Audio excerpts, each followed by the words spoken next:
on va enchaîner avec justement d'autres sujets sur ces faux amis, ces faux semblants. Et là, on va aller voir ce qui se passe du côté des faux amis sur Internet.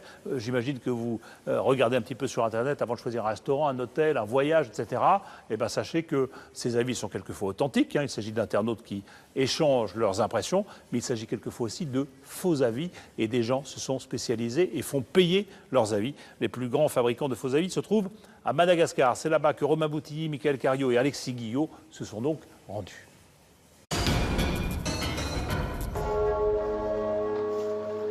Strasbourg, la cathédrale sonne les 12 coups de midi. Dans les ruelles de la vieille ville, un smartphone, celui de Pauline et Julien, à la recherche d'un bon resto. Alors ici, c'est celui-là. Il est il est classé 245e sur 650 à Strasbourg. Leur outil de référence, l'application d'un des plus gros sites du net, TripAdvisor. T'as des avis dessus un peu? À l'occasion d'une promenade dans le quartier touristique de la Petite France, j'ai eu le malheur de m'arrêter dans cet établissement. C'est des gens qui ont mangé une tarte flambée avec rien dessus. D'accord. On va peut-être aller voir peut-être ailleurs. éviter, oui. L'avis qui les dissuade, c'est celui de Christian67. Comme lui, 1 million d'internautes déposent des commentaires sur le site. Et il suffit d'un avis négatif pour que le couple élimine d'office un restaurant. Pour l'aider à faire son choix, des notes détaillées, des photos. Finalement, c'est Marie-Laure T qui va les convaincre. Bon, la terrasse est sympa. Bon, le cadre est super sympa. Bah oui. Depuis 5 ans, ils ont toujours fait confiance aux avis. Et comme un internaute sur 2, ils organisaient même toutes leurs vacances sur le web, jusqu'à ce que ça leur joue un mauvais tour. Lors d'un séjour à Bruxelles, ils réservent ce 3 étoiles, a priori bien noté, excellent hôtel, très bien situé, avec des avis qui vantent le confort des chambres. Et pourtant... Il n'y avait pas de rideau, il n'y avait pas de volet et pas de double vitrage. Et c'était au mois de décembre. Donc on s'est retrouvés avec un jeu de 5 mm entre le cadre de fenêtre et la vitre, qui soufflait en plein sur le lit, forcément la rue super bruyante. Et donc ça a été vraiment une expérience, c'était catastrophique. Malchance ou escroquerie? Le couple a-t-il été victime d'un hôtelier malhonnête qui aurait voulu booster sa réputation? Aujourd'hui, 70% des internautes se fient aux commentaires avant d'effectuer un achat. Dans l'hôtellerie, la restauration, les sites d'avis font et défont les réputations. Des bons commentaires, cela veut dire une note et un classement élevé. La tentation est donc grande de truquer les avis. Certains ont flairé la combine. À Madagascar, là où aucune loi ne l'interdit, des sociétés se sont spécialisées dans ce marché du faux avis. Qui sont ces tricheurs qui trompent les internautes? Quelles sont leurs ficelles pour déjouer les contrôles? Visite dans l'arrière-boutique du web, ou comment faire du vrai avec du faux, sans que ça se voie. Antananarivo, la capitale de Madagascar, l'un des pays les plus pauvres du monde. Pourtant, sur le papier, la grande île présente un bon nombre d'avantages. Un réseau internet de très bonne qualité, 1 heure de décalage horaire seulement avec la France. Et surtout, une main-d'œuvre jeune, qualifiée, francophone et très bon marché. Ces dernières années, partout sur les hauteurs de la ville, dans ces petites maisons enchevêtrées, des dizaines d'agences de rédaction web se sont créées. Et nous avons rendez-vous avec l'une des plus grosses.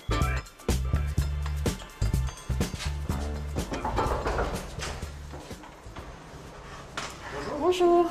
Enchanté. Bonjour. Romain Boutilly. Virginie Giraud, bienvenue chez Rédaction SEO. Vous suivez? Virginie Giraud, 35 ans, s'est installée ici en 2008. Ses clients, des sites internet français qui lui commandent des articles.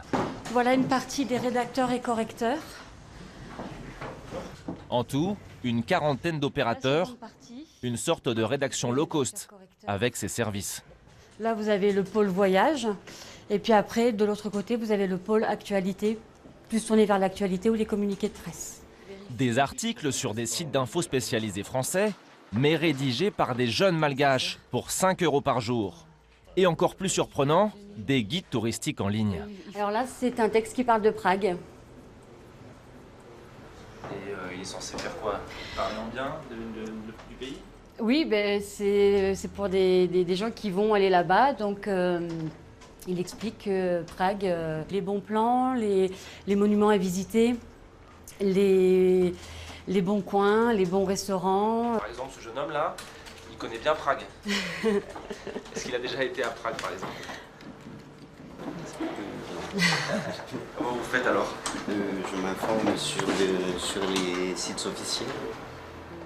Une tromperie? Pas vraiment.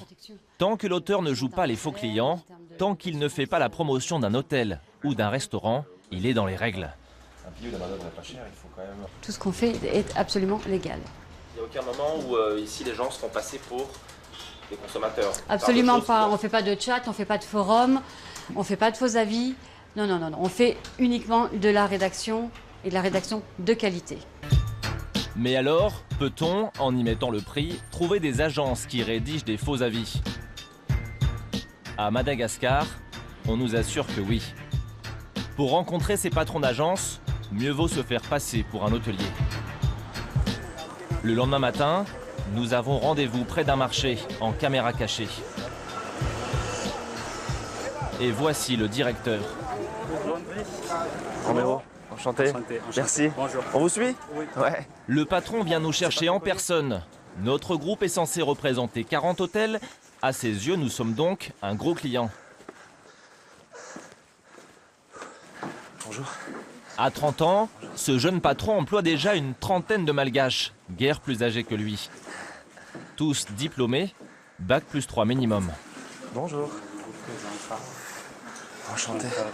C'est notre chef d'équipe côté rédaction. D'accord. D'emblée, l'homme a une proposition à nous faire, un forfait sur mesure pour notre groupe. Ce qu'on vous propose, c'est un opérateur à plein temps et qui ne fera que travailler sur votre projet. Que pour nous? Que pour vous. L'idéal, 10 par mois pour un site. Un hôtel. Oui, pour un hôtel. Soit à peine plus d'1 euro pour un avis, un très bon prix. Et il nous l'assure, pour les employés, faire semblant d'adorer un hôtel sans jamais bouger de sa chaise, ce serait un jeu d'enfant. Le groupe Le Petit Journal sur TripAdvisor, regardez d'abord comment est-ce que c'est fait, les commentaires sur TripAdvisor. Donc après, à eux, à leur créativité et tout ça, ça dépend. Ah, ils vont s'inspirer? Oui, s'inspirer des commentaires qui sont déjà publiés. Sur son écran, une rédactrice a déjà écrit un premier échantillon pour nous. On va commencer à traiter quelques exemples. D'accord. Alors, comment vous avez commencé là? Moi, ce qui m'a surtout surpris, c'est le confort des chambres entièrement équipées. Elles se composent de salles de bain avec douche, de téléphone, de wifi gratuit, de sèche-cheveux et air conditionné. On se sent rapidement comme chez soi. 24 heures plus tard, un premier faux avis sera publié à notre demande sur le site des Pages jaunes, sous le titre « À recommander ». Un deuxième, en revanche, sera bloqué par le site de voyage TripAdvisor. Car ces derniers temps, tous les sites d'avis ont réagi en renforçant leur système de contrôle. Mais ici, une agence dit pouvoir contourner tous ces systèmes sans difficulté. Pour la trouver, c'est un vrai jeu de piste. Après plusieurs heures de recherche, nous tombons sur le gérant au bout d'un chemin.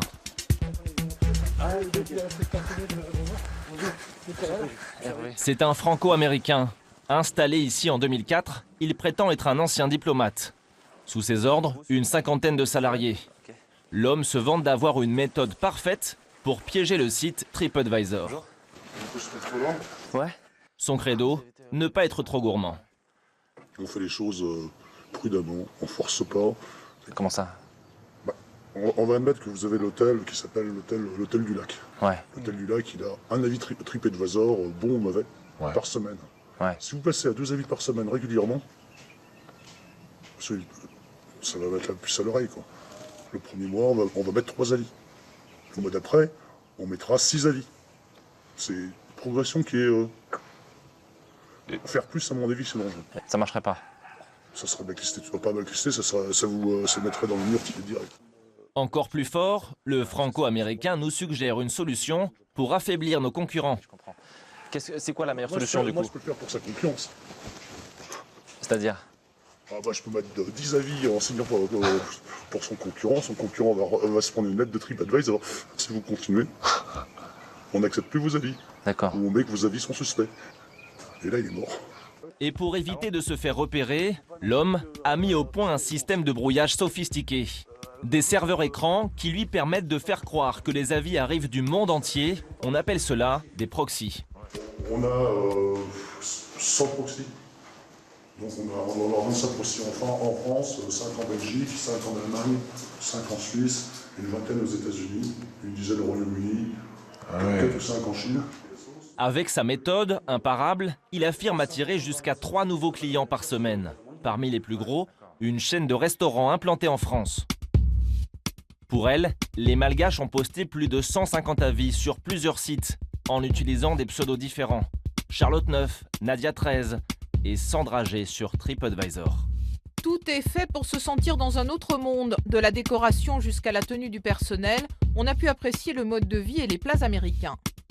En France, la loi punit ce genre de pratique. 2 ans d'emprisonnement maximum et 37 500 € d'amende. Mais peu importe. Avant de nous quitter, l'homme nous fait un geste commercial. 3 avis offerts. Il n'y a aucun risque que, d'une manière ou d'une autre, ça nous retombe dessus. Parce qu'on est à Madagascar et personne ne va venir nous contrôler. Sûr? Ah oui. Sûr de lui, l'homme se sent intouchable. Depuis des années, il nargue impunément le numéro 1 mondial des sites de voyage, situé à 10 000 km de là. À Londres, au cœur du quartier branché de Soho, TripAdvisor a installé son siège européen. Depuis 2 ans, le site est régulièrement montré du doigt. Alors il a renforcé ses contrôles et veut nous le montrer. Et donc voici où travaillent nos équipes de localisation et une petite partie de notre équipe d'investigation. Des cyber-enquêteurs vérifient le contenu des 62 avis qui arrivent chaque minute. 25 filtres sont censés détecter automatiquement les avis bidons. Un système loin d'être infaillible. Sur la page TripAdvisor d'un hôtel, nous montrons la responsable, l'un des faux, publié par le franco-américain Pour Nous, quelques heures plus tôt, sous le titre « Un rien exagéré, 1001 nuits ». Si je vous dis qu'il n'a pas été rédigé par un client? Ah bah c'est tout à fait possible. Hein. Les filtres, ils sont conçus pour faire des tentatives multiples de détourner le système. D'accord ? Si c'est un avis, il peut tout à fait être publié. Et ça, je ne vais pas vous dire le contraire. Un avis isolé peut passer par les filtres. 10-15 avis sur un établissement, c'est très rare que les 10 ou 15 passent. Et c'est ça qui va avoir un impact sur la note globale d'un établissement. Pourtant, ce n'est pas 15 ni 30, mais bien des centaines d'avis bidons que notre faussaire affirme avoir publiés, et ça l'amuse. Nous faisons écouter ses propos à la responsable de TripAdvisor. TripAdvisor, c'est le système le plus courant, mais le plus merdique. Au sens, c'est très fort. Pour nous, il est facile à feinter. Il y a des gens qui disent que c'est une passoire. Si les gens savaient comment il fonctionne, il ferait mieux de ne pas tenir compte des avis. Ça vous inspire quoi quand vous voyez ce genre de propos? Écoutez, il y en a d'autres, des sociétés, je vais pas le nier. C'est là-dessus, rien n'est plus important pour TripAdvisor que la fiabilité de notre contenu. Ça vous embête ça?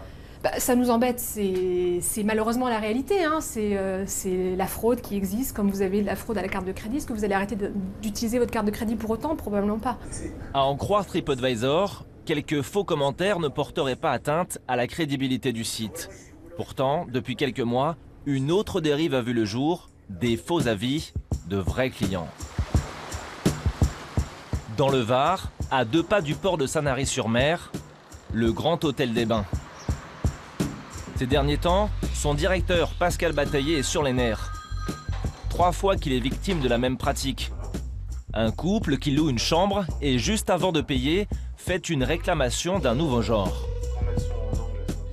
Le client, pendant 3 jours, ne dit rien, 3 jours de nuit, passe tout le week-end, plutôt sympa. On mangeait à plusieurs reprises au resto, se sont même pris une tôle le soir au bar à vin, etc. Bonne ambiance, plutôt bon enfant. Et au moment du départ, le mari d'un des 3 couples veut faire du zèle, insulte la jeune femme de réception, soit disant que tout n'était pas bien. Son frère gêné dit non, allez, arrête, on s'en va, c'est pas vrai, on s'est quand même bien marré. Et comment ça, je n'avais qu'un filet d'eau dans cette chambre précise. La chambre était ridiculement petite, constatez par vous-même. Si vous me dédommagez pas, de toute façon, je vais faire un commentaire. C'est comme si en restaurant, vous dites que le vin est bouchonné, que vous avez bu la bouteille entière. Si elle est bouchonnée, elle est au début de la bouteille, vous appelez le serveur, vous dites monsieur, votre bouteille est bouchonnée, et on vous la change. Mais là, il vous le dit clairement. Il vous dit si vous ne faites pas Oui, de revue. bien sûr, mais bien sûr. On va le mettre des commentaires sur Internet. Un chantage qui, quelques jours plus tard, débouchera sur un avis vengeur sur la page TripAdvisor de l'hôtel. Il est titré « Du vol ». Hôtel minable, qui ne mériterait aucune étoile. Un Formule 1 serait plus confortable, n'y allez pas. TripAdvisor affirme connaître le phénomène. Une procédure a été mise en place pour que les hôteliers puissent faire retirer ces avis litigieux. Pourtant, presque un an après les faits, à Sanary, l'avis est toujours présent sur le site.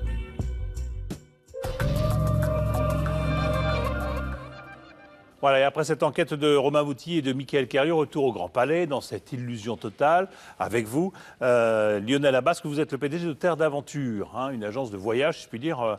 Vous êtes le numéro 1 français du voyage à pied. Ça, j'adore. C'est ça. Les gens payent chez vous pour aller marcher, en fait, et faire d'autres choses, et être plutôt hébergés à la dure. Alors, on est dans l'illusion avec ces faux avis sur Internet. Vous-même, vous avez été victime de ce genre d'approche. On vous a proposé comme ça de publier des faux avis de satisfaction sur les voyages que vous offrez? Ça nous est arrivé. On a été approché par une société malgache, une société vietnamienne. Ils nous ont fait des propositions de publication d'avis de clients qui n'existent pas, d'avis plutôt favorables sur notre propre site.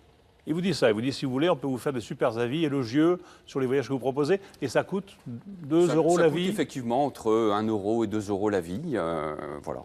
Et vous avez fait quoi? Vous l'avez reconduit à la porte gentiment, le monsieur voilà, on n'y a pas tenu attention, on n'y a pas répondu, voilà, on n'est pas du tout dans cette forme. Et vous entendez ça, vous entendez que ça se pratique beaucoup aujourd'hui? Ça se pratique beaucoup, je ne dirais pas ça, ça peut arriver, ça peut se pratiquer. Quand on sait que 90% des clients aujourd'hui qui voyagent commencent par regarder des informations sur Internet, on peut comprendre l'enjeu pour certains hôteliers notamment, éventuellement voyagistes, d'avoir effectivement des remontées d'informations de cette nature-là, sachant par exemple sur les hôtels que plus de 50% des clients choisissent un hôtel en fonction des avis. Donc c'est dire l'enjeu. Donc on ne peut plus s'en passer. On ne peut plus se passer quand on est voyagiste, hôtelier, restaurateur, etc., d'avoir des bons avis. D'avoir des avis. On y est sensible. Bien entendu. C'est important. Et puis c'est important de pouvoir publier les avis de ses propres clients en toute transparence sur son propre site. Pour vous, c'est la parade, ça? C'est de soi-même publier les avis bons ou mauvais des clients qui sont passés chez soi? Oui, tout à fait, puisque c'est pour nous une forme de réelle transparence vis-à-vis de la qualité de nos voyages. Et puis, le dernier point, c'est que c'est aussi une forme de challenge pour nous, puisque lorsque certains avis sont moins bons, nous avons d'abord nous-mêmes la possibilité de répondre en ligne aux clients sur notre propre site. Et puis, bien entendu, lorsqu'il y a tel ou tel souci que nous rencontrons, nous faisons en sorte de l'améliorer. Vous avez partie d'une association qui s'appelle, d'une commission AFNOR, l'association française de normalisation, pour plancher sur cette question-là. Qu'est-ce que vous recommandez alors?